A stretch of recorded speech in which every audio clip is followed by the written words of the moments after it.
Okay, it's a snowy day out here. And, well, I say it's a snowy day. It is West Virginia. I think this is a snowy day out here. Anyway, it's not that snowy, but I wanted to update on the water heater. It's about 40 degrees out here. If you guys watched my other video on the water heater, you understand some of this contraption, but we've got a new box here, which I need to get a plate for. And this basically is like my what do I want to call it? My refrigerator out of a freezer. So it's basically just a temperature control. You've got a hot outlet and a cold outlet, so to speak. And so when it calls for cooling or heating, then it turns on the correct ones. I have this thing set for 170 degrees. And when this thing decides decides that it needs to be cooled at 170 degrees, it will power this 12-volt adapter, which goes to this car horn, and it makes one heck of a noise. And so that tells me, hey, water's getting hot. It's going to be likely to blow the pressure relief valve, and I'm going to lose my hot water. So what I'm supposed to do when that happens is come over here and turn these both off.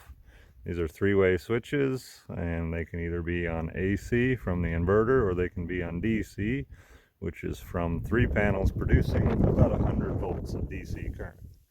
Now, you might be thinking, why doesn't my water heater need all that fanciness? I just simply put power to it and it works.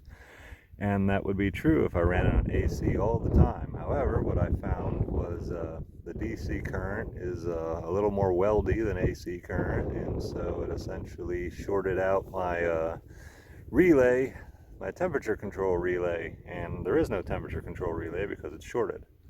So it just bypasses that and powers the heating element all the time.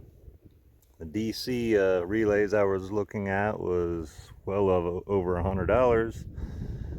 And I said, well, there's got to be a way I can do this cheaply. So I actually had a friend of mine suggest that I would just do something with a temperature sensor so I could just watch it and turn it on and off. Obviously on the homestead, I'm not going to sit around watching this gauge all the time, so I had to hook it up to a car horn. So if I hear that, I know I can come down here and shut that off.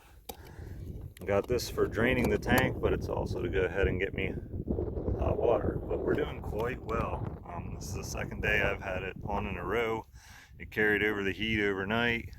We think we had just under 100 degrees this morning, and obviously you can see it's not a very sunny day. We have had little peaks of sun here and there. There's a couple breaks in the sky. And that's giving us an extra 15 degrees, even though it's 40 degrees and windy out here.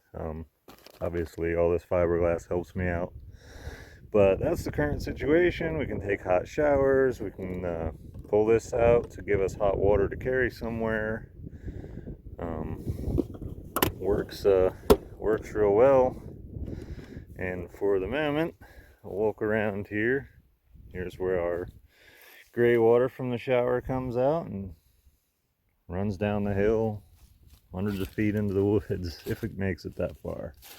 I just simply at the moment have a hose, made sure it does not leak, replace the end, and comes over here to my spigot. So when we have cold water, I need to disconnect the hose, drain the camper of water, and I haven't done that yet. I don't know if I'm going to do it tonight. It's supposed to get to be 26 or 28 degrees. Don't think it'll actually be cold enough to freeze the things inside the camper. The only things I need to worry about are the penetrations.